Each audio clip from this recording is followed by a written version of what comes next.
когато помагам на някой, да виждам усмивката му. Доставя ми удоволствието, че съм полезен за обществото и...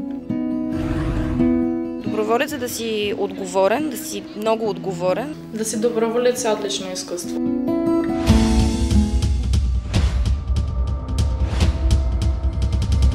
Има много дефиниции за това какво е доброволчество.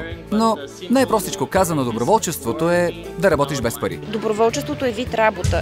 Когато един път кажеш да, аз съм доброволец, ти все едно си се подписал и си казал, идвам в този час на това място. Търсиме хора, които да дойдат и да участват с нас, кой с каквото може.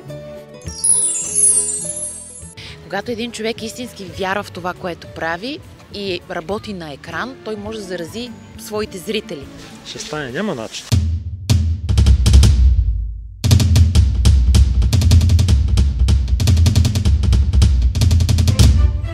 По реката се разделяме на 6 екипа. Всяка една подкрепа и помощ за нас е изключително полезна и се усеща много.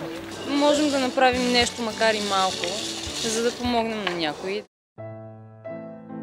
Това се оказа съдбовно, просто това остана моето ежедневие до сега.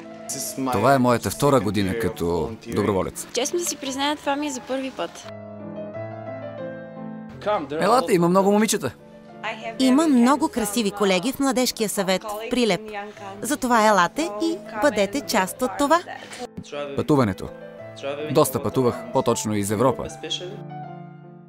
Ако трябва да съм честен, целя да инвестирам в себе си. Да бъда доброволец ми носи много голямо удовлетворение. Доброволци са винаги истински хора, искрени хора.